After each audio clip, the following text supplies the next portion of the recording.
Shalom, saudara-saudara rekan-rekan muda yang Tuhan kasihi. Jumpa lagi di akhir pekan ini, kita bersama akan mendengarkan sapaan Tuhan melalui firman-Nya. Namun sebelumnya, mari kita berdoa memohon pertolongan Roh Kudus. Tuhan Yesus, terima kasih untuk penyertaan-Mu sepanjang satu pekan yang kami telah lalui dan jalani. Di kesempatan malam hari ini, kembali kami datang merendahkan diri kepada-Mu Tuhan, mensyukuri hari-hari yang telah kami jalani, dan mengaminkan apa yang menjadi pesan dari firman Tuhan yang akan kami dengar serta kami renungkan bersama-sama. Tuhan, sapalah kami sebagai anak-anak muda di akhir pekan ini, supaya oleh sapaan sabda-Mu kami semakin diingatkan untuk hidup seturut dan sesuai dengan kehendak-Mu. Dalam nama Yesus, kami berdoa. Amin. 1 Korintus pasal 10 ayat 23 hingga 32. Saudara-saudara kaum muda, kita akan dengarkan bersama-sama bagian ini. Firman Tuhan dalam 1 Korintus pasal 10 ayat 23 hingga 32 berkata, segala sesuatu diperbolehkan, benar, tetapi bukan segala sesuatu berguna. Segala sesuatu diperbolehkan, benar, tetapi bukan segala sesuatu membangun. Jangan seorang pun yang mencari keuntungannya sendiri, tetapi hendaklah tiap-tiap orang mencari keuntungan orang lain. Kamu boleh makan segala sesuatu yang dijual di pasar daging tanpa mengadakan pemeriksaan, karena keberatan-keberatan hati nurani. Karena bumi serta segala isinya adalah milik Tuhan. Kalau kamu diundang makan oleh seorang yang tidak percaya, dan undangan itu kamu terima, makanlah apa saja yang dihidangkan kepadamu, tanpa mengadakan pemeriksaan karena keberatan-keberatan hati nurani. Tetapi kalau seorang berkata kepadamu, itu persembahan berhala, janganlah engkau memakannya oleh karena dia yang mengatakan hal itu kepadamu, dan oleh karena keberatan-keberatan hati nurani. Yang aku maksudkan dengan keberatan-keberatan, bukanlah keberatan-keberatan hati nuranimu sendiri, tetapi keberatan-keberatan hati nurani orang lain itu. Mungkin ada orang berkata, mengapa kebebasanku ditentukan oleh keberatan-keberatan hati nurani orang lain? Kalau aku mengucap syukur atas apa yang aku turut memakannya, mengapa orang berkata jahat tentang aku karena makanan yang atasnya aku mengucap syukur? Aku menjawab, jika engkau makan dan jika engkau minum, atau jika engkau melakukan sesuatu yang lain, lakukanlah semuanya itu untuk kemuliaan Allah. Janganlah kamu menimbulkan syak dalam hati orang, baik orang Yahudi atau orang Yunani maupun jemaat Allah. Demikian saudara-saudara kaum muda, kebenaran firman Tuhan yang menyapa kita di kesempatan akhir pekan ini. Yang berbahagia adalah kita yang mendengarnya, memelihara serta melakukannya dalam hidup kita dari hari ke hari. Terpujilah nama Tuhan. Saudara-saudara yang Tuhan kasihi, rekan-rekan muda yang Tuhan kasihi, jika ada di antara kita yang dipilih untuk mengurusi kehidupan umat Tuhan, praktek ibadah umat Tuhan diatur, lalu kemudian cara memberikan persembahan diatur, cara menyampaikan doa pengampunan diatur, bahkan persembahan-persembahan yang harus disampaikan sebagai bentuk pengakuan akan ucapan syukur kita, sebagai bentuk persembahan pengampunan dosa kita atau pengakuan dosa kita, dan orang itu tidak digaji. Tapi orang itu mendapatkan makan, minum, serta kecukupan kebutuhannya adalah dari persembahan yang diberikan oleh umat. Kira-kira saudara-saudara yang Tuhan kasihi, apa yang akan menjadi pilihan saudara? Ambil contoh misalkan, seorang imam dalam kehidupan masyarakat Israel itu tidak mendapatkan gaji apa-apa. Tetapi kebutuhan hidup imam dicukupkan dari persembahan-persembahan yang diberikan oleh umat kepada Tuhan. Sebab umat tidak bisa menyampaikan persembahan sendiri kepada Tuhan. Tetapi umat harus menyampaikan persembahan kepada Tuhan dan perantaraannya adalah imam. Dari antara persembahan itulah imam mendapatkan bagian. Imam mendapatkan haknya. Ada yang mendapatkan haknya sekian puluh persen atau 1/10 sekian dari apa yang diberikan. Ada yang mendapatkan haknya bagian terbaik dari paha belakang, dari hewan ternak yang dipersembahkan itu, dan lain sebagainya. Semua menjadi ketentuan. Nah, imam karena tidak beroleh gaji, maka ketika imam mendapatkan hak dari persembahan itu, atau dari persembahan hewan-hewan kurban itu, imam menjualnya sebagian ke pasar, sama seperti orang menjual hasil bumi ke pasar. Dengan harapan bahwa ketika daging hewan yang telah dipersembahkan lalu dijual ke pasar itu, maka imam dapat memenuhi kebutuhan hidup dirinya, juga kebutuhan hidup anggota keluarganya yang lain. Nah, saudara-saudara, kaum muda yang Tuhan kasihi, ada perdebatan panjang yang tidak berhenti dan tidak menjumpai titik temu soal persembahan yang telah disampaikan ini, lalu kemudian dijual di pasar daging dan orang membelinya.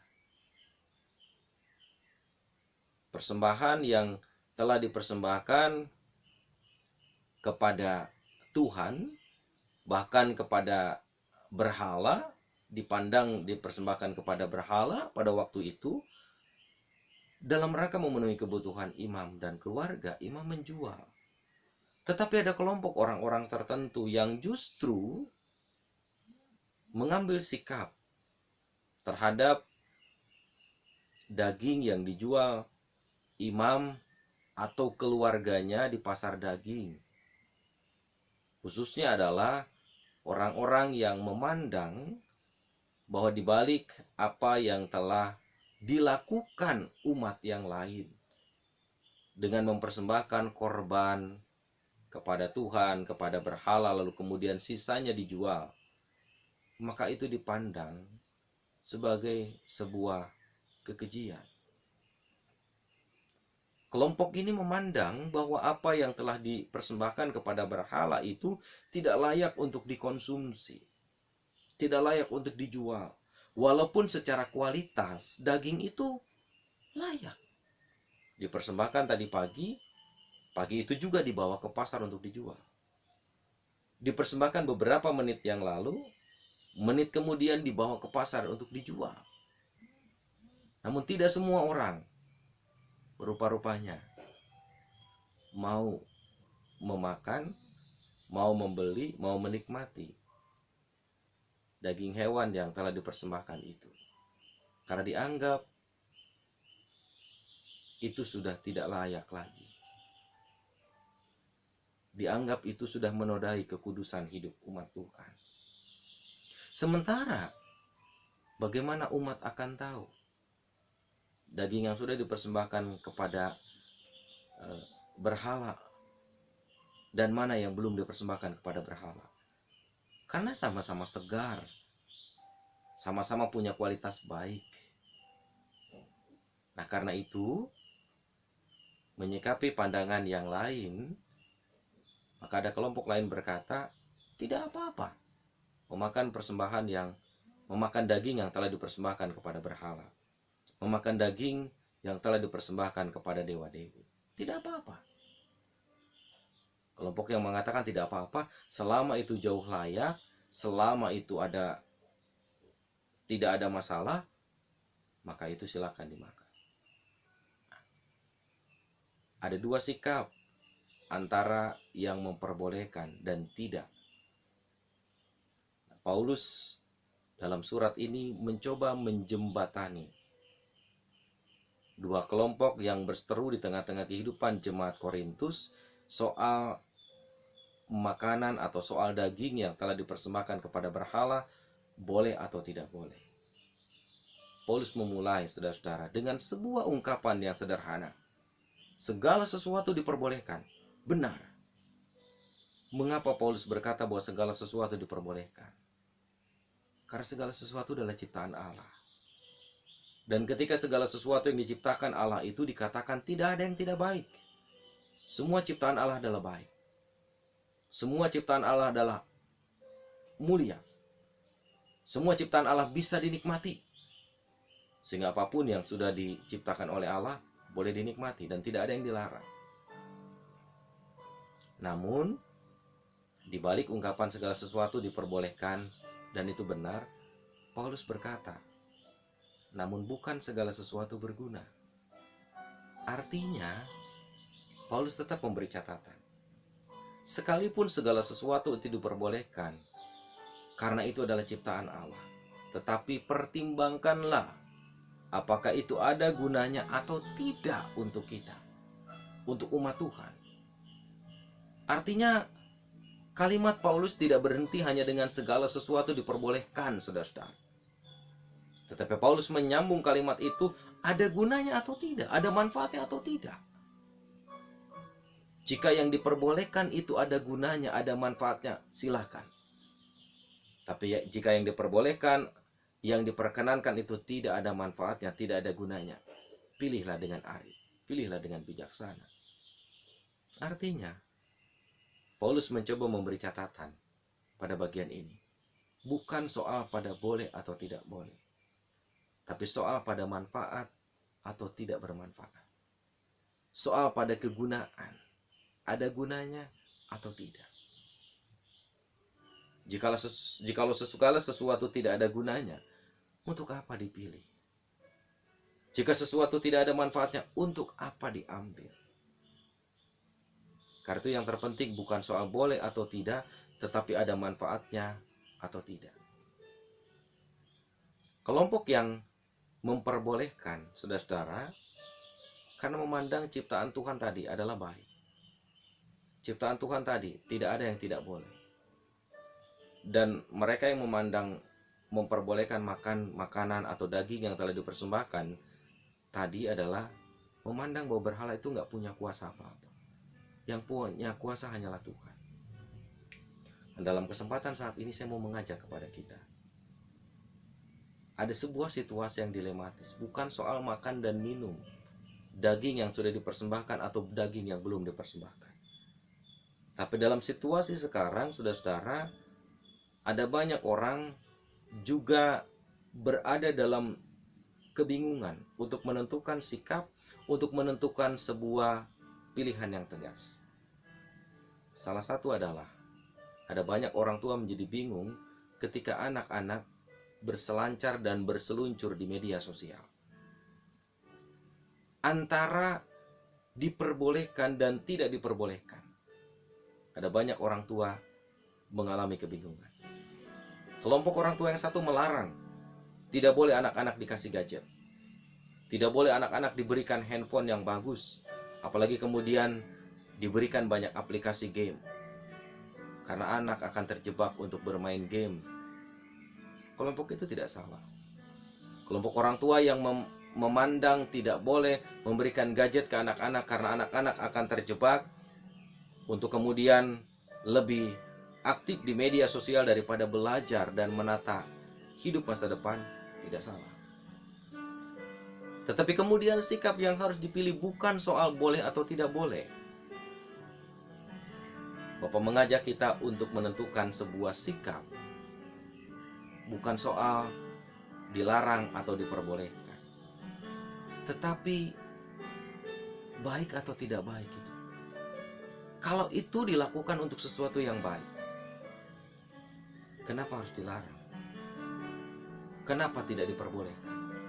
Sejauh kita bisa menggunakan untuk sesuatu yang berguna dan bermanfaat. Kenapa harus dibatasi?